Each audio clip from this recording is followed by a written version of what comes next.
Pada tanggal 27 Maret 2012, seorang pria yang bernama Wang menghubungi istrinya. Seperti biasa ketika sang istri yang bernama Zhang pulang bekerja, ia selalu mengabari Wang. Namun pada hari itu, Zhang tidak memberikan kabar kepada Wang bahwa ia telah pulang bekerja. Wang awalnya menelpon Zhang, namun tidak ada jawaban dari Zhang. Wang berpikir mungkin Zhang sedang dalam perjalanan dan ia pun tidak menganggapnya terlalu mengkhawatirkan. Setelah itu Wang pun melanjutkan pekerjaannya. Tidak terasa 3 jam berlalu ia disibukkan oleh pekerjaan kantornya kala itu. Wang kemudian melihat ponselnya, namun tidak ada pesan ataupun telepon balasan dari Zhang. Wang lalu kembali menelpon Zhang, namun tetap tidak ada jawaban. Wang kemudian menghubungi sahabat Zhang untuk menanyakan apakah Zhang bersama dengan dirinya. Namun sahabat Zhang mengatakan bahwa ia tidak bersama dengan Zhang. Mengetahui hal itu, Wang mulai panik. Sekitar pukul 8 malam, ia kemudian bergegas untuk segera pulang ke apartemennya. Ketika sedang di tengah perjalanan, Wang kembali menelpon Zhang, namun tetap tidak ada jawaban. Sesampainya di apartemennya, sontak Wang langsung membuka pintu. Namun pintu itu tidak bisa benar-benar terbuka karena terganjal sesuatu. Karena tahu pintu tidak dikunci, di dalam benak Wang, kemungkinan besar Zhang ada di dalam. Ia pun menelpon Zhang kembali. Ketika menelpon, ia mendengar dering ponsel milik Zhang di dalam apartemen. Ia lalu kembali mencoba mendorong pintu apartemennya yang sudah agak terbuka itu. Ketika pintu telah terbuka, Wang menemukan alas kaki mengganjal pintu masuk apartemennya. Setelah itu ia memasuki ruang keluarga dan menemukan tas milik Zhang tergeletak di lantai. Ia lalu memanggil-manggil istrinya itu, namun tetap tidak ada jawaban. Ia kemudian menuju kamar tidurnya, dan setelah membuka pintu kamar tidur, betapa terkejutnya Wang melihat istrinya sudah tidak bernyawa. Tubuh Zhang tergeletak di antara lemari dan tempat tidurnya. Matanya terpejam dan tubuhnya dipenuhi oleh darah. Wang sontak panik melihat kondisi istrinya itu. Namun walaupun dalam kepanikannya, Wang tetap berusaha rasional. Ia tidak menyentuh Zhang ataupun masuk terlalu dalam ke kamar tidurnya agar tidak membuat TKP terkontaminasi. Wang kemudian berlari keluar dan menelpon polisi. Tak lama polisi pun tiba. Dari keterangan Wang kepada polisi, diketahui bahwa Zhang berusia 32 tahun. Dan juga ia dan Zhang baru menikah selama 6 bulan. Polisi kemudian menanyakan apakah ada kemungkinan Zhang memiliki musuh. Wang menjawab bahwa ia dan Zhang hidup sangat normal. Mereka tidak memiliki musuh. Zhang memiliki latar belakang keluarga yang baik, dan ia juga memiliki pekerjaan tetap. Ketika beberapa polisi bertugas untuk memintai keterangan dari Wang, beberapa polisi lainnya masuk untuk melihat TKP. Dalam penyelidikannya di TKP, polisi menemukan potongan sarung tangan yang terbuat dari wol. Dari sini polisi berspekulasi bahwasanya si pelaku mempersiapkan pembunuhan ini. Si pelaku tidak ingin meninggalkan jejak sidik jarinya di TKP. Polisi kemudian memperkirakan waktu kejadian perkara. Dari melihat tas yang tergeletak dan juga baju kerja yang masih rapi digunakan oleh Zhang, kuat dugaan bahwa pelaku membunuh Zhang tepat setelah Zhang masuk ke rumahnya atau sekitar 10 menit setelah memasuki rumahnya. Hal ini kemungkinan besar menunjuk pada pukul 17.10. Selanjutnya polisi juga melihat jejak sepatu. Polisi lalu mengukur panjang jejak sepatu flat yang terlihat jelas di lantai. Dari perhitungan polisi, panjang dari jejak sepatu tersebut 39 cm. Polisi juga melihat lebar tumit dari sepatu itu tidak terlalu besar. Jadi kuat dugaan bahwa si pelaku kemungkinan besar seorang wanita. Dari ukuran jejak sepatu yang ditemukan, Polisi lalu mencoba memperkirakan tinggi dari si pemilik jejak sepatu flat itu dan menemukan kemungkinan si pelaku memiliki tinggi 160 cm. Setelah polisi merasa cukup bukti di TKP, mereka pun mendatangkan ahli forensik untuk memeriksa kondisi jenazah Zhang. Ketika pihak forensik menangani jenazah Zhang, para detektif kepolisian mencoba secara bertahap menggambarkan kemungkinan lintasan pergerakan Zhang ketika ia diserang. Berdasarkan bukti awal yang terdapat di TKP, polisi berspekulasi bahwa ketika Zhang sedang menuju apartemennya, ia diikuti oleh si pelaku. Si pelaku lalu menyergap Zhang setibanya Zhang di depan pintu. Si pelaku lalu menyerang Zhang dan Zhang yang pada saat itu dalam kondisi panik langsung masuk ke apartemennya. Akibat serangan itu, Zhang menjatuhkan tasnya di ruang tamu. Pada saat ini si pelaku masih terus mengikuti Zhang dan memojokkan Zhang agar ia benar-benar bisa membunuhnya. Zhang yang ketakutan lalu bersembunyi di kamar tidurnya dengan harapan dapat melarikan diri dari si pelaku. Pelaku yang nampaknya sudah melukai Zhang dengan mudah dapat menemukan Zhang bersembunyi di kamar tidurnya. Dan di kamar inilah Zhang dibunuh dengan brutal oleh si pelaku. Setelah beberapa waktu berlalu, pihak forensik menunjukkan hasil temuannya kepada polisi. Dalam laporan pihak forensik menyatakan bahwa Zhang telah ditikam sebanyak 30 kali di sekujur tubuhnya, baik dari depan maupun belakang. Hal ini memperkuat analisa polisi bahwa Zhang diserang dari belakang di pintu masuk apartemennya. Kemudian tikaman fatal kepada Zhang adalah di bagian leher.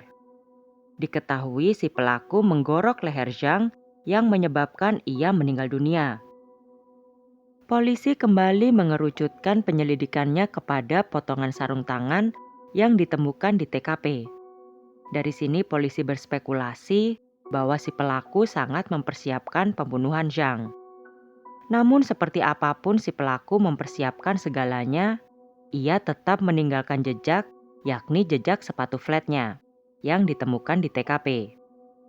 Polisi lalu mencoba melihat lebih detail kondisi rumah tangga Wang dan Zhang. Diketahui ternyata Wang sebelumnya pernah menikah. Setelah ia bercerai, ia kemudian menikah dengan Zhang. Polisi lalu menginterogasi mantan istri Zhang, namun polisi menemukan bahwa tidak ada perselisihan di antara keduanya. Polisi masih terus bertanya-tanya, jika mantan istri Wang tidak memiliki masalah dengan Wang maupun Zhang, apakah rekan kerja atau kenalan mereka yang melakukan hal ini? Karena menurut polisi, si pelaku mengikuti Zhang ketika ia baru saja pulang bekerja. Hal ini menunjukkan bahwa si pelaku kemungkinan besar mengetahui keseharian Zhang. Polisi kemudian mencoba melihat kondisi keuangan keduanya. Diketahui keduanya tidak memiliki hutang maupun sedang berselisih dengan orang lain karena urusan uang. Setelah melihat orang-orang terdekat tidak memiliki masalah apapun dengan Zhang, polisi mulai ragu dengan analisa awal mereka. Polisi lalu kembali ke TKP untuk mencari sebab pembunuhan. Mereka curiga bahwa seseorang melakukan pembunuhan ini karena ingin merampok Zhang. Namun kembali polisi menemukan jalan buntu. Pasalnya barang-barang berharga Zhang dan Wang di apartemen mereka masih rapi dan tak tersentuh. Akhirnya polisi kembali ke analisa awal mereka bahwa seseorang yang mengenal Zhang adalah pelakunya. Ketika polisi sedang dalam masa kebingungan, Wang kemudian memberikan informasi yang cukup berharga. Wang mengatakan bahwa ketika Zhang dan dirinya menikah 6 bulan yang lalu, kedua orang tua Zhang dan juga kakak laki-laki Zhang tidak hadir di upacara pernikahan mereka. Mengetahui hal itu, polisi kembali dibuat bertanya-tanya. Bagaimana mungkin keluarga inti dari salah satu mempelai tidak menghadiri acara sakral seperti itu? Polisi kemudian bertanya apakah hubungan mereka baik-baik saja dengan keluarga Zhang. Wang kemudian menegaskan bahwa ia tidak pernah memiliki permasalahan apapun dengan orang tua Zhang dan juga kakaknya. Wang lalu menambahkan bahwa Zhang sangat mencintai keluarganya. Mereka hidup dengan harmonis. Bahkan sebelum menikah, Zhang mengajukan syarat kepada Wang bahwa Wang tidak boleh sekalipun menjelek-jelekan kakak laki-lakinya yang merupakan seorang penyandang disabilitas. Selanjutnya Wang meneruskan kesaksiannya dengan menunjuk ipar Zhang kemungkinan bertanggung jawab atas kematian Zhang. Pasalnya semenjak orang tua Zhang serta kakak laki-lakinya menghilang bak ditelan bumi, Zhang merasa bahwa iparnya itu sangat diuntungkan. Karena kemungkinan besar iparnya akan menerima sebagian harta milik keluarganya. Oleh karena itu hubungan Zhang dan iparnya saat ini cukup dingin. Zhang tidak lagi mengunjungi ipar dan juga keponakannya karena Zhang merasa kakak iparnya itu melakukan sesuatu kepada keluarganya. Pada titik ini polisi mulai mencurigai ipar Zhang. Karena seperti diketahui, pelaku kemungkinan besar merupakan seorang wanita dan seseorang yang memiliki keuntungan atas hilangnya keluarga Zhang dan kemudian juga atas kematian Zhang adalah kakak ipar Zhang. Sebelum polisi menyelidiki kakak ipar Zhang lebih lanjut, salah satu anggota polisi yang menelusuri TKP tiba-tiba teringat bahwa ia mencium bau yang tidak asing ketika memasuki apartemen Zhang. Hal itu juga diperkuat dengan kesaksian Wang yang mencium bau aneh ketika ia memasuki apartemennya. Polisi kemudian melakukan identifikasi forensik dengan mengambil sampel pada ruangan apartemen Zhang. Dari sini polisi menemukan bahwa bau aneh itu berasal dari semprotan merica. Patut diketahui bahwa semprotan merica ini tidak dijual bebas. Bahkan semprotan ini digunakan oleh pihak kepolisian untuk bertugas. Dari sini polisi berspekulasi bahwa si pelaku kemungkinan besar mendapatkan semprotan merica secara online. Karena menurut polisi, semprotan itu tidak dijual bebas di pasaran. Polisi kemudian dibagi menjadi dua tim. Tim pertama bertugas meminta kesaksian dari ipar Zhang, sedangkan tim kedua bertugas mendapatkan riwayat pembelian semprotan merica secara online dalam jangka waktu yang dekat dengan hari pembunuhan Zhang. Setelah beberapa waktu penyelidikan, polisi tim pertama menemukan bahwa ipar Zhang nampaknya tidak ada kaitannya dengan kematian Zhang. Selain itu, alibi kakak ipar Zhang di hari kematian Zhang dipastikan oleh polisi tidak mungkin bisa melakukan pembunuhan terhadap Zhang. Sedangkan polisi di tim 2 menemukan di sebuah kafe internet ada seseorang yang melakukan transaksi pembelian semprotan merica dan juga pisau beberapa hari sebelum pembunuhan Zhang. Dari informasi tersebut, polisi menemukan seseorang yang bernama Tiana melakukan transaksi tersebut. Polisi kemudian mencari identitas seseorang yang bernama Tiana itu. Rekaman kamera CCTV kafe internet menunjukkan orang yang berbeda dengan Tiana yang dapat diidentifikasi oleh polisi. Namun untuk lebih memastikan, polisi kemudian mendatangi seseorang yang bernama Tiana di kediamannya. Dari pertemuan itu, polisi dapat mengidentifikasi bahwa Tiana yang terekam kamera CCTV kafe internet dengan Tiana yang asli sangat berbeda. Dari keterangan Tiana, ia saat ini sedang mengurus pembuatan kartu identitasnya karena beberapa hari yang lalu kartu identitasnya hilang. Polisi kemudian mengeliminasi seseorang yang bernama Tiana ini dari penyelidikan. Polisi lalu kini fokus kepada rekaman CCTV kafe internet yang menunjukkan sosok seorang wanita yang memang telah melakukan pembelian secara online semprotan merica dan pisau. Setelah itu polisi kemudian melihat kamera CCTV yang terdapat pada gedung apartemen Zhang. Di sana polisi mendapati sosok wanita misterius yang sama, seperti yang terekam pada CCTV kafe internet yang sebelumnya didapat oleh polisi. Wanita misterius ini mengenakan mantel merah, masker, topi dan juga sarung tangan. Ia diketahui memasuki gedung apartemen Zhang pada pukul 17.09 di hari yang sama sebelum Zhang ditemukan tewas. Polisi melihat wanita ini begitu aneh, karena pada saat itu cuaca sedang sangat panas. Mengapa seseorang mengenakan sesuatu yang menutupi tubuhnya sepenuhnya? Namun wanita itu tidak sendiri. Ia didapati bersama dengan seorang laki-laki. Polisi kemudian melihat CCTV secara mundur. Mereka mendapati bahwa 1 hari sebelum pembunuhan Zhang, wanita misterius dan juga laki-laki misterius ini memasuki gedung apartemen Zhang sebanyak 2 kali dengan mengenakan baju yang sama. Dari sini polisi melihat si wanita misterius membawa seikat seledri di kendaraannya. Ia meninggalkan seledri tersebut di kendaraannya. Hal ini semakin menguatkan dugaan bahwa ia bukanlah seseorang yang tinggal di apartemen itu. Namun walaupun sudah mendapatkan bukti bahwa si wanita misterius dan pria misterius yang terekam dalam kamera CCTV cukup mencurigakan, polisi dalam titik ini masih tidak mengetahui identitas keduanya.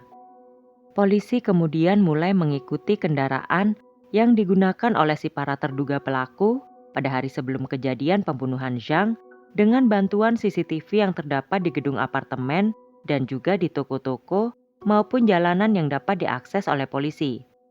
Singkatnya, polisi mencoba membaca arah kemana si para terduga pelaku itu bepergian dengan bantuan CCTV di daerah-daerah yang kemungkinan dilewati. Dari sana polisi mendapati bahwa kendaraan para terduga pelaku itu memasuki sebuah komunitas di Huludao, Provinsi Liaoning. Setelah mendapatkan alamatnya, polisi butuh beberapa waktu dan akhirnya dapat melakukan penyergapan di rumah itu. Di rumah kecil tersebut, polisi mendapati 3 orang yang tinggal di dalamnya. Yang pertama wanita misterius yang selanjutnya diketahui identitasnya bernama Hairong. Selanjutnya seorang laki-laki yang juga tertangkap kamera CCTV yang bernama Liu. Dan yang terakhir seorang laki-laki penyandang disabilitas yang mengaku bernama Xiang. Polisi terasa tidak asing dengan nama ini. Dan benar saja, Xiang merupakan kakak laki-laki Zhang yang diketahui telah menghilang selama 6 bulan belakangan ini.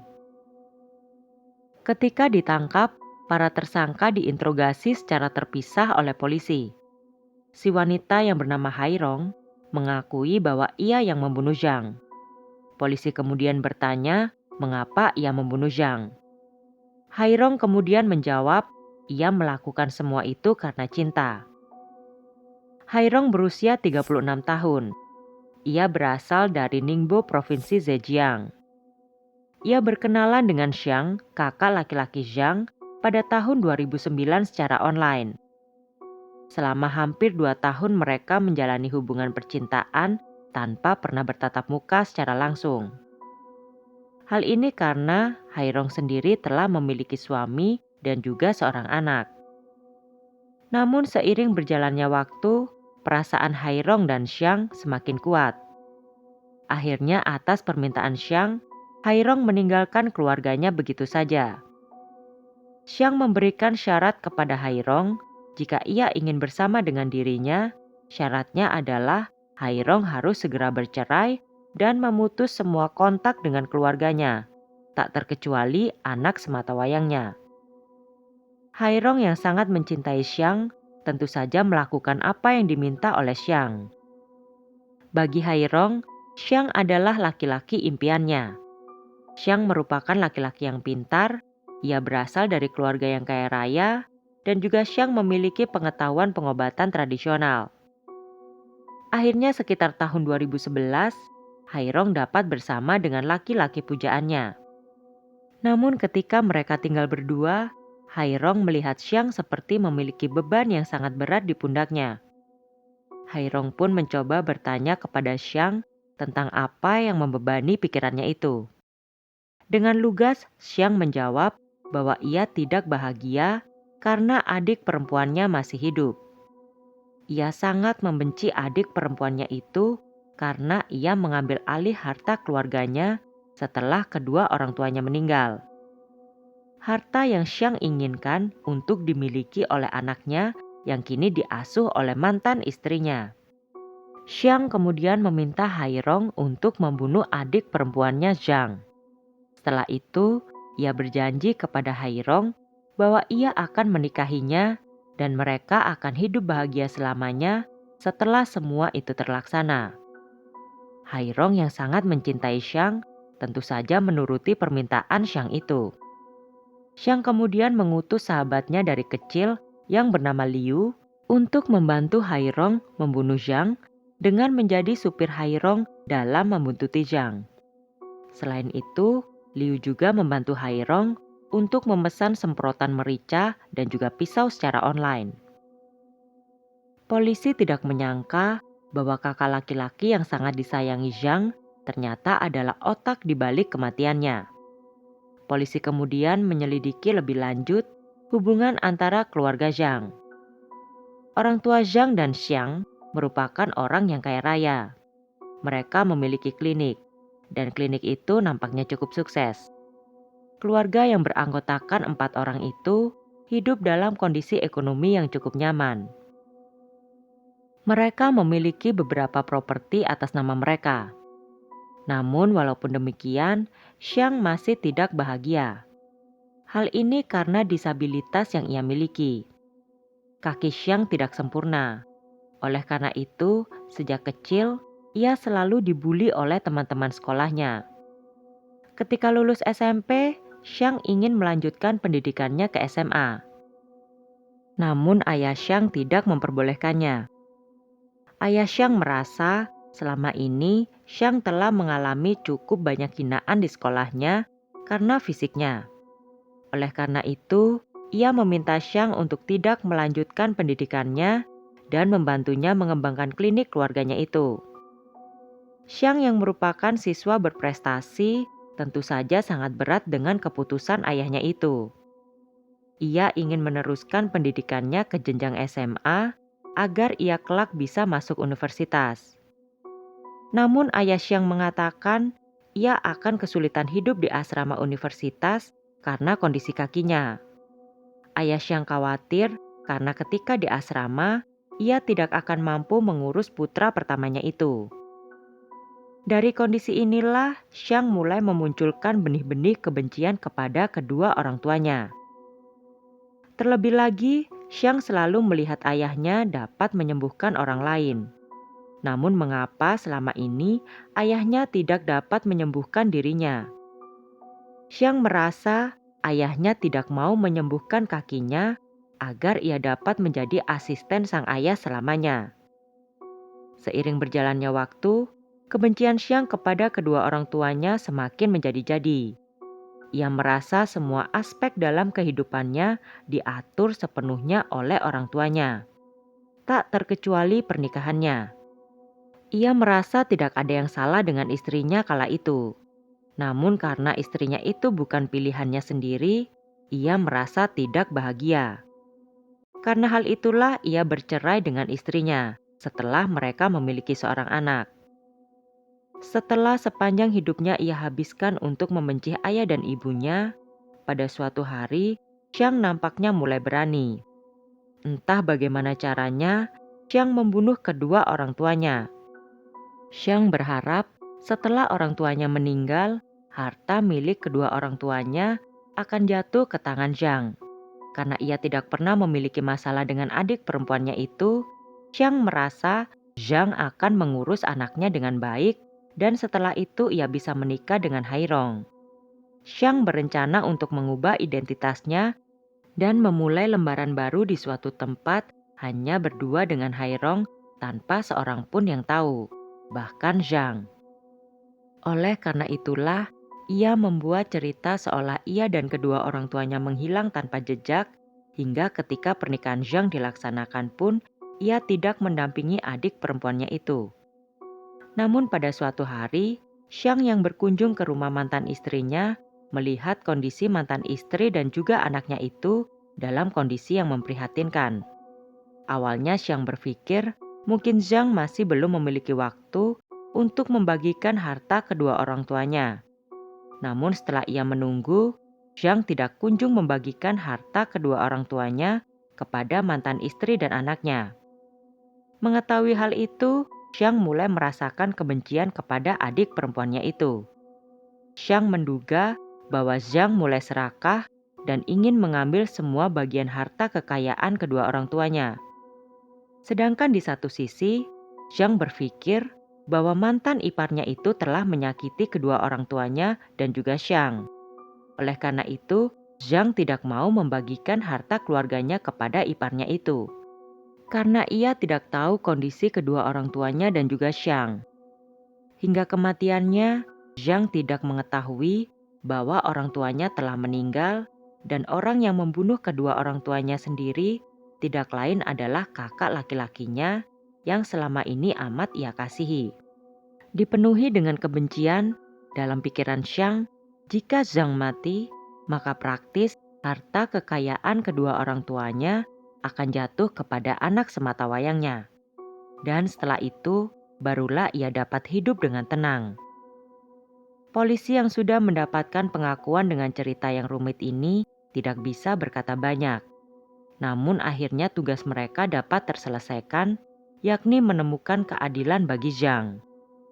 Tak lama setelah pengakuan tersebut, persidangan pun dilaksanakan. Baik Hairong dan Xiang, keduanya dijatuhi hukuman mati. Namun tidak ada informasi yang jelas mengenai hukuman yang dijatuhkan kepada Liu. Terima kasih telah menonton. Jangan lupa like and subscribe. Bye.